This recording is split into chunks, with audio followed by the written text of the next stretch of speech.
So, dito nga po mga kalingap mga kaedsi, dati na palang sinasabi ito ni Kuya Bal kay Kalingap Edu. So, ano nga ba ito? Yan po yung ating pag-uusapan po mamaya mga kalingap mga kaedsi. Pero bago po natin ipagpatuloy ang video ito sa mga bago pa lang po sa ating munting channel, huwag po natin kalimutang suportahan ng ama ng Kalingap Kuya Val Santos Matubang at Kalingap Rab. At paunawa, panoorin po muna ang full video bago mag-comment para malaman ang nilalaman nito. So, dito nga po mga Kalingap mga kaedsi, grabe, pag-uusapan lang po natin yung patungkol nga sa ating naging thumbnail na kung saan dati na palang sinasabi ito ni Kuya Bal kay Kalingap Edu. O, diba?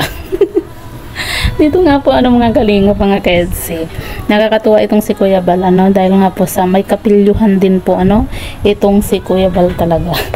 'Di ba? Kung matatandaan niyo na nagpaalam nga po itong si Kalingap Edu dito kay Kuya Bal na kung po pwede nga po manligaw na dito kay Viancy. At yun nga syempre pinapayagan naman po ni Kuya Bal nga po itong si Kalingap Edu. At sinabihan pa nga po na pwede nang manligaw para pagkadating ng 18 years old itong si Viancy ay baka doon ay sagutin na po siya ni Viancy nga po mga kalingap mga kaedsi. At yun nga po yung ating naging thumbnail nga na dati na palang sinabi ito ni Kuya Bal kay Kalingap Edu. Ito po yung kung matatandaan nyo mga kalingap mga kaedsi, yung live noon ni Kuya Bal na sabi nga po niya, tinuturuan nga po niya itong si Kalingap Edu kung saan araw-arawin nga daw pong ligawan itong si Viancy at magdala na daw po siya ng banig. Diba? Dati na po niyang sinasabi yan mga kalingap mga kaedsi na magdala nga daw po itong si Kalingap Edu ng banig at araw-arawin nga pong ligawan itong si Viancy. Parang sinasabi ni Kuya Bal na doon ka na tumira.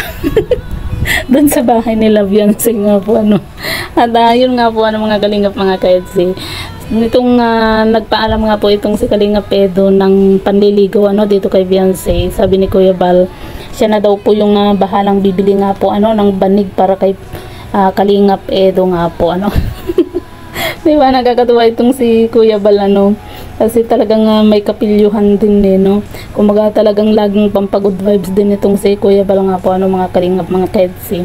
Talagang tinutulungan na po niya itong si Kalingap Edu nga po para dito kay Viancy kasi pabagal-bagal nga po itong si Kalingap Edu nga po At yun nga po yan po yung kaabang-abang nga po mga kalingap mga kaedsi, kung kailan ligawan kung kailan natin makikita itong si Kalingap Edu na ligawan itong si Viancy talaga, yung hindi po sa dahil sa teleserye or sa love team nga po nila kumbaga makikita natin itong si Kalingap Edu na talagang manligaw na po siya ng personal dito kay Viancy. At yan nga po mga kalingap mga kaedsi, bigla nga pong itong si Kalingap Edu, pansin nyo, biglang nagpaalam dito kay Kuya Bal na manligaw.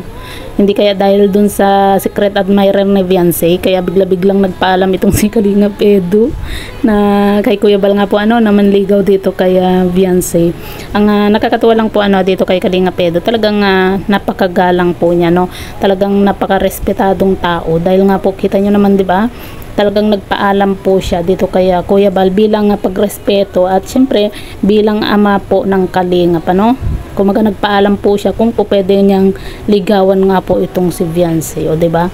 At itong si Kuya Bal siya na ang bibili nga daw po ng banig nga po ni Kalingap Edu nga po para para doon na po siguro itong si Kalingap Edu kila Viancy nga po